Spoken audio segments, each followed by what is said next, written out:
everyone.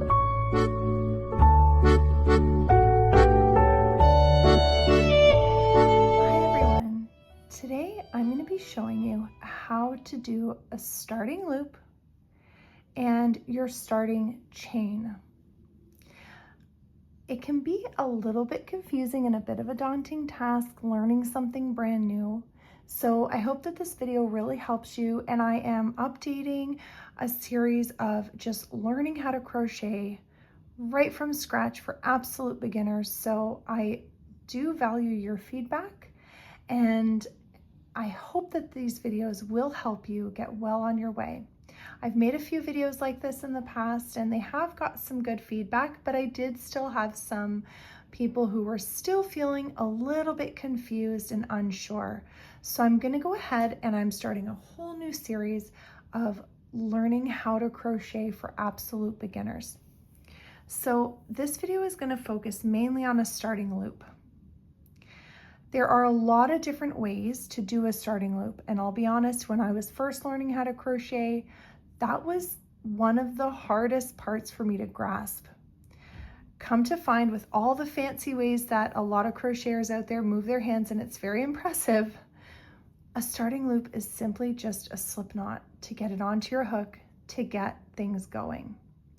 So the most simple way that I have found for myself to learn, and as well when I'm teaching others, is just to simply wrap the yarn around your finger, let it cross over itself like this.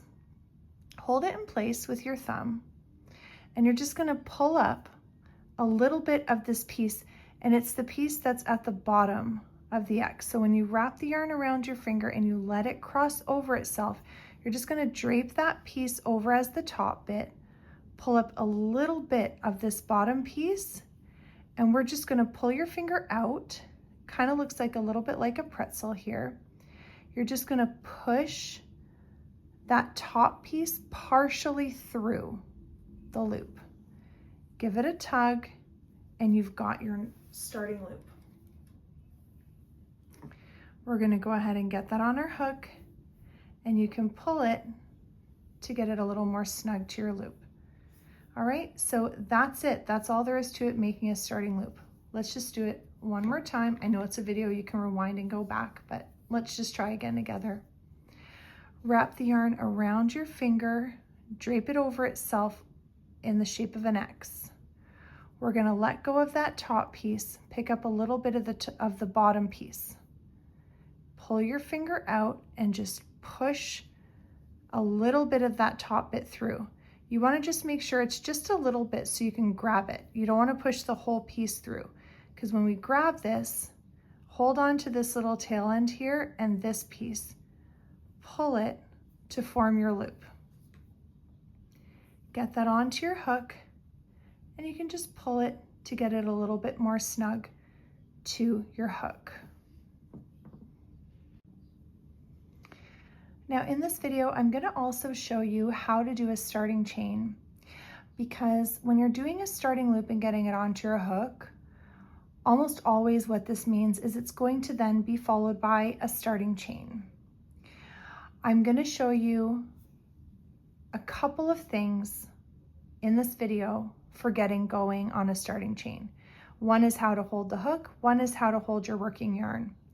Now, you're going to notice my videos, I'm a little bit different than most crocheters, but I'm relieved to share that I have finally seen some others who hold their hook and yarn the same way I do. Sometimes I have to wonder if they learned how to crochet from watching my videos. Because one of the most popular ways that a lot of people hold their hook is like this. I sometimes do this depending on the project.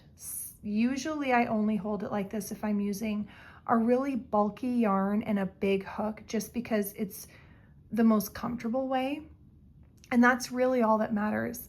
Doing your starting loop, how you hold your hook and how you hold your working yarn is all about your comfortability.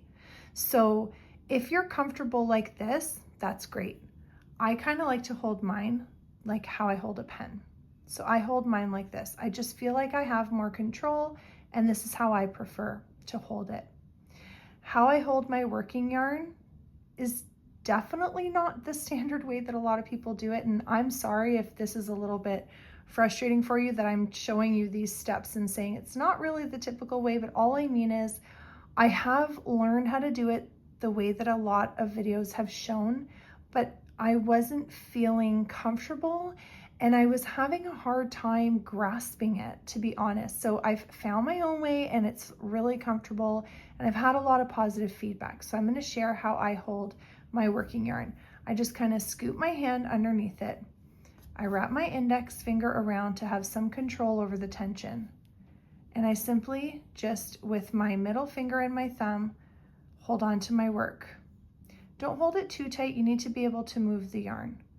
So how we're going to do our chain, our starting chain, you're going to yarn over your hook. So essentially you're pushing the hook underneath your yarn, you're wrapping the yarn over the top of your hook, and we're going to use the hook to pull that yarn through our loop. Yarn over, pull it through the next loop. And now we have 2 chains. That's all there is to making your starting chain. Just yarn over your hook, pull it right through the loop. And you're just going to keep on going like that. That is how you do your starting chain. So most projects, like I said, that require a starting loop are going to require some form of a starting chain. This will be found in the majority of crochet projects. Even if you're working in the round, I have a preferred method. Sometimes I'll chain 5. I'll show you that. That's actually in a different videos. I'm not going to get ahead of myself. This video is strictly for how to do a starting loop and how to do a starting chain. So I hope that this video has helped you. Have a look at the links in the description below to move on to some other crochet techniques when you feel ready after you've grasped these 2 concepts.